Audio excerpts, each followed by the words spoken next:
So with that, I'd like to describe for you now our new eligibility process that we have started as of January 8th, and this is for services beginning next fall in 2018-19. So we identify students now, and their service model begins in the fall. As I said, we have implemented universal screening, and it's a nonverbal measure of cognitive potential. We have selected here in North Shore the Naglieri Nonverbal Ability Test, which is also known as the NNAT3. Again, you've heard me mention that by study, it is linguistically and culturally accessible because analysis has been conducted on different groups of students who have engaged in this assessment tool, and their percentages, the differences are very small, less than 1% difference between potentially Caucasian and African American students. There are other measures that we may have accessed in the past or are out there where the percentage difference is greater than 5, 10% in the performance, only based on language and or ethnicity. We have also moved to school day administration, and it's every student in grades kindergarten through 8th grade, unless a family selects to opt out of this process. And our students are in their environment that's familiar to them, proctored by their classroom teachers. Students achieving at least the 85th percentile or above, meeting or exceeding, will move on to step 2 of our process, known as assessment, and that's what we are engaging in now, as our window for screening just closed this past Wednesday on January 31st. The district communication plan around this enormous work is important to share with you tonight because we administered the screening tool to over 16,000 students in 16 school days. It's an enormous task and it's an important task. At the end of that, though, we want this to become a part of our system, where this is something we do every year. We assess our students for potential, whether it's the Naglieri or a portfolio or an academic file review. It's just part of our practice here in North Shore. So while we are gaining much notoriety, and you may have even seen us on the front page of the Seattle Times on Friday for our work, this is going to be a part of how we do business here for students in North Shore. And so we are prioritizing notification of those moving forward to assessment. Yet, we want families to have access to your child's percentile score. And so therefore, if you email highcap@nsd.org, we will reply within 72 hours and provide you your percentile score. And if you would like a full score report, you can also request that. There is a registration link on our homepage, and you can request your child's full score report. Families whose children are moving forward were notified on Friday, February 2nd, and so the notification has taken place. But again, if you did not hear from us and you're interested in your child's percentile score, we'd be happy to send that to you if you send us an email. And we also have a system for sending you a score report if you'd like to register through our website. We do have some frequently asked questions because a universal screener is new for our district this year. First and foremost, is there an appeals process? And the answer is no. This is a process that was implemented for all students in grades K-8, 16,000 students. It's a system structure. It was provided during the school day in a comfortable environment, and if students were ill and missed school, we provide makeups. And additionally, what I want to be really clear about is this is a cognitive measure. It is one aspect of information we collect about children, and it's not an indicator of a child's potential to succeed in North Shore School District. This is not based on our curriculum or our assessments. So do rest assured that a high or low Naglieri, wherever you are on the trajectory, our children all have potential and they shine in different areas. This is one measure, and it's not an indicator of your child's ability to do well in the classroom or even their access to rigorous courses.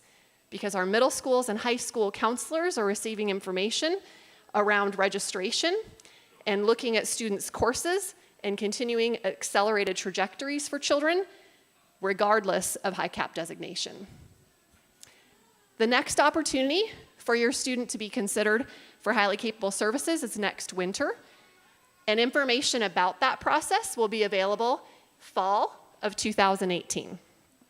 And the last question, how do I talk to my student about their Naglieri score, whether your student is moving on or your student is not?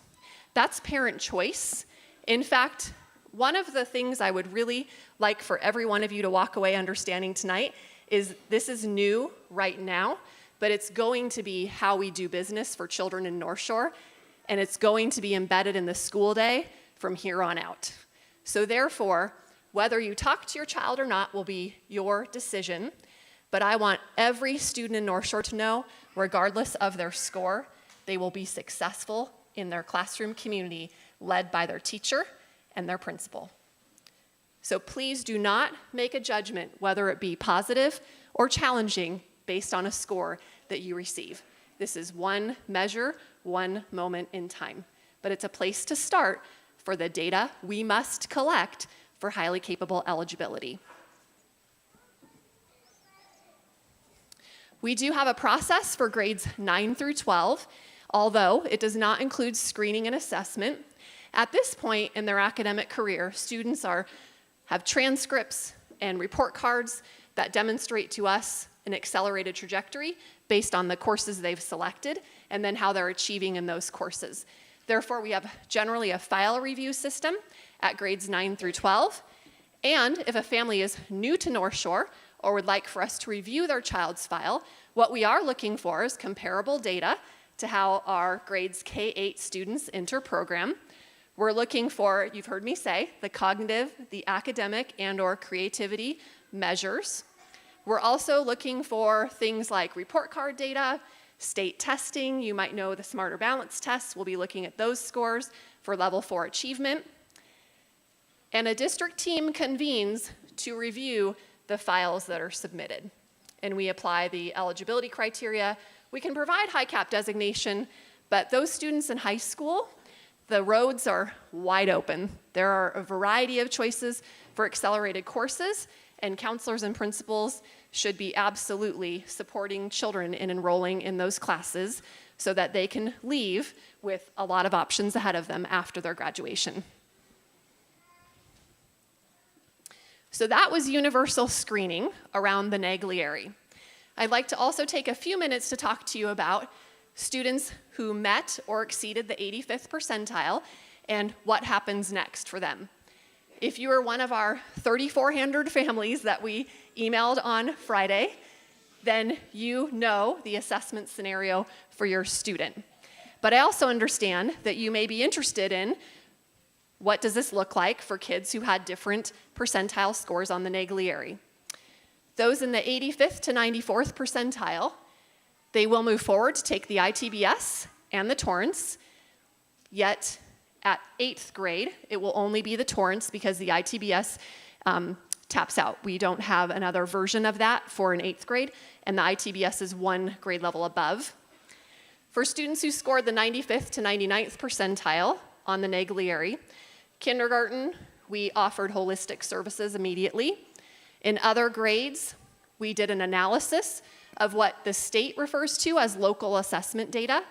So we looked at district reading data and state assessment data, because look, when we have sufficient data to demonstrate a child is highly capable, we need to stop testing and we need to designate them, in my opinion. So going in and continuing to test a child who has already given us enough data through report cards, district assessments, and then state testing is not a good use of children's time, in my opinion.